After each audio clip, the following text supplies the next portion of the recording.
Welcome back to Pattern Notes. You don't have to carry everything right now. Just stay here for a while. Let's begin today's reading note. You are treating your daily salary as anesthesia and your online purchases as a shield. Let's stop pretending. When you sit in the dark at 3 a.m., asking, "Why does my life feel so empty?" You aren't actually looking for a philosophical answer. You are looking for an alibi.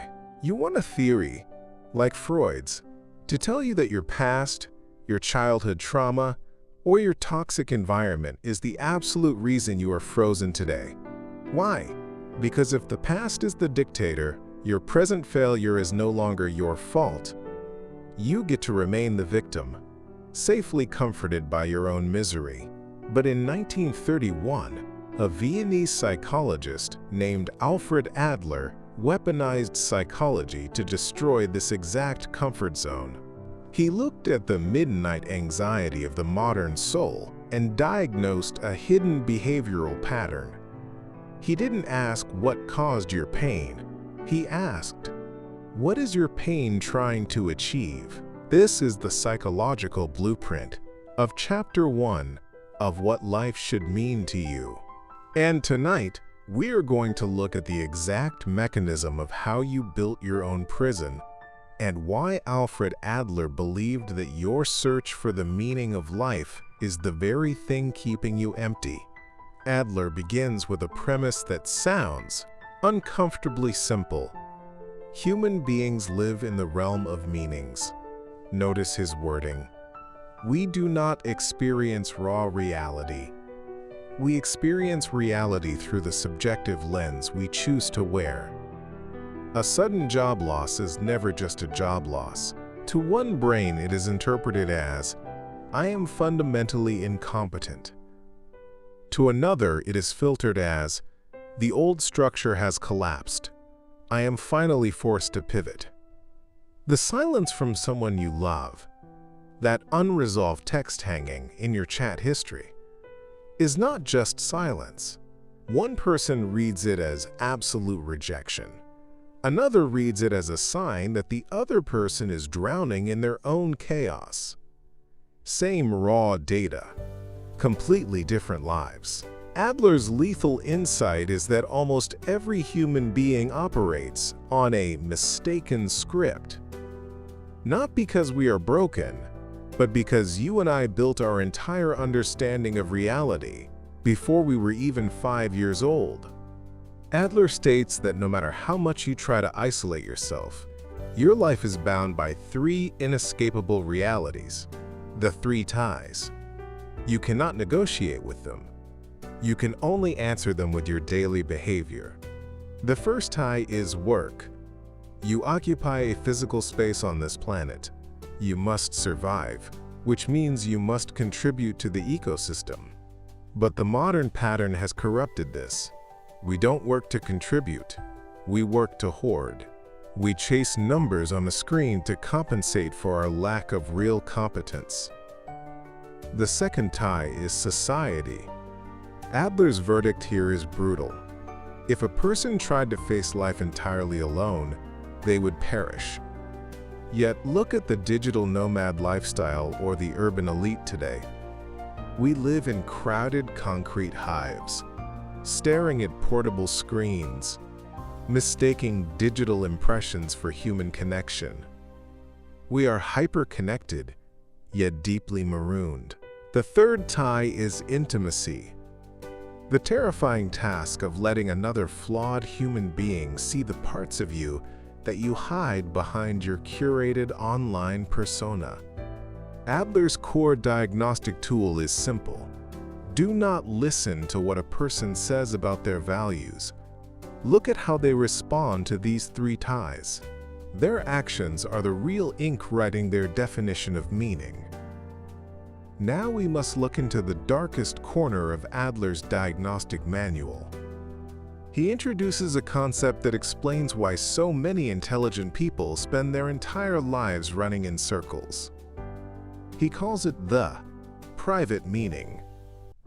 A private meaning is a definition of reality that makes perfect sense to you, but cannot be shared, tested, or validated by anyone else. It is an intellectual fortress built to protect your ego from the harsh winter of objective truth. In his 1931 text, Adler shares a stark psychological case study. There was a woman who became the leader of a small, isolated cult. One evening, she gathered her followers and made a terrifying prophecy. The world will end next Wednesday. Her followers believed her. They experienced real panic. They sold their homes, abandoned their belongings, and stood on a barren hill, shivering in the cold, waiting for the clock to strike midnight on Wednesday. Midnight came and went. The sun rose on Thursday morning. The world was still there. Her followers turned to her, devastated, ruined, and demanding answers. "You lied to us. We lost everything."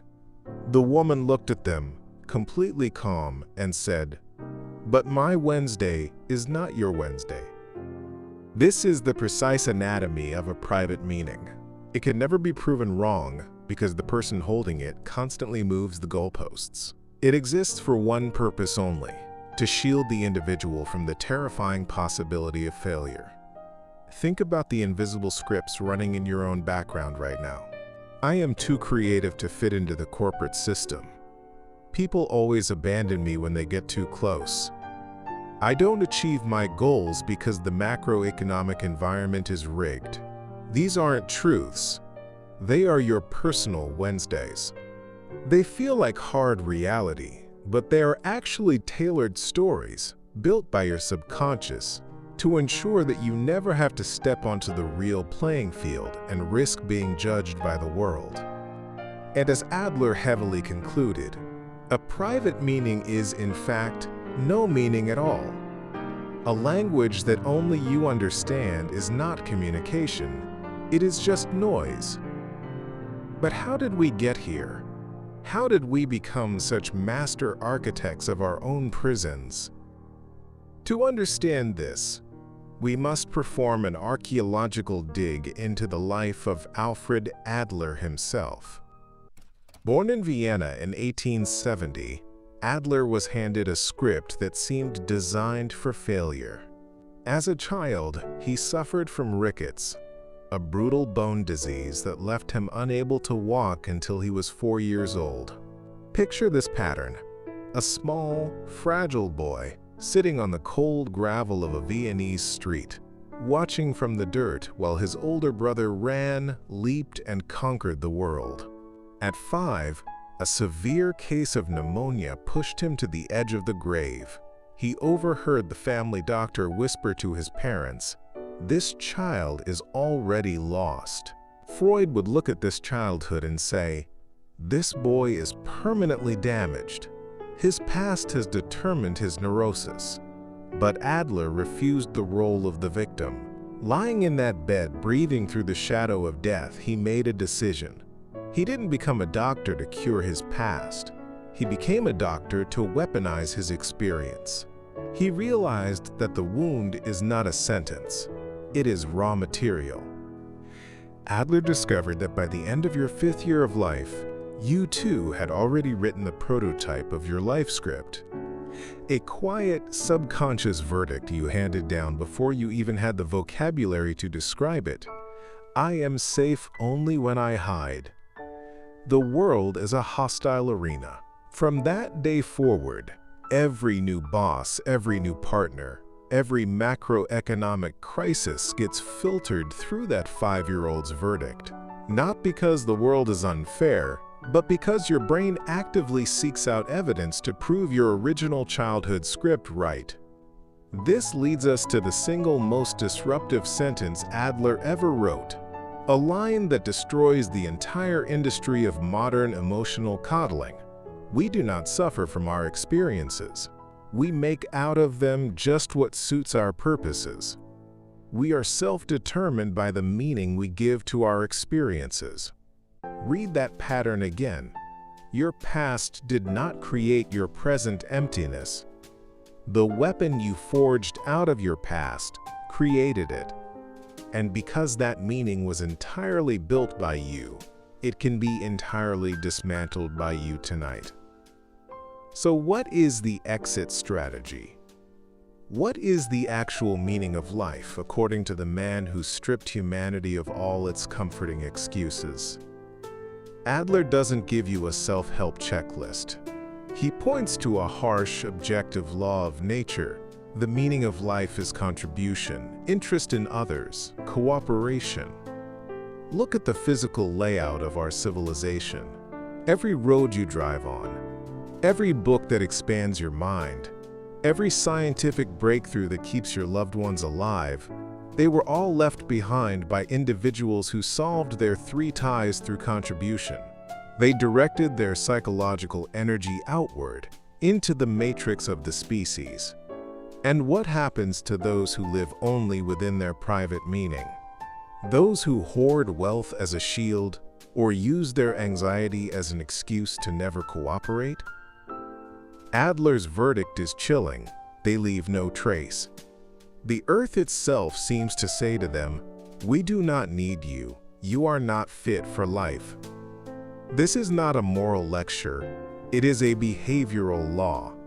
You do not fix your mental health by staring into the mirror, analyzing your trauma, or trying to find yourself in isolation. Self-awareness is not an internal excavation. It is an external connection. You don't build yourself up first and then contribute.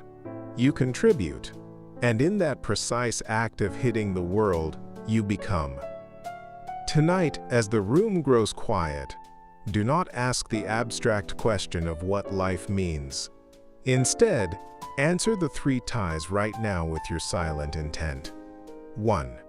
Does your current work, even in the smallest, most invisible gear, make another human life slightly more bearable? 2. Do the people in your immediate orbit feel truly seen by you? Or are you using them as mirrors to judge your own reflection? 3. Is the story you are telling yourself about your pain a private language that only you can use to hide? Or is it a meaning that can be shared and built upon? Your actual definition of life is not the one you think about. It is the one you are currently living in. Adler died in 1937, collapsing from a sudden heart attack on a grey street in Aberdeen, Scotland, while on a heavy lecture tour. He left no dramatic last words. He didn't need to. He spent his final hours doing exactly what he preached, contributing to the welfare of others until his heart literally ran out of beats. The pattern is clear. The choice is yours. Small patterns, quietly noticed. Thank you for spending a little time here today.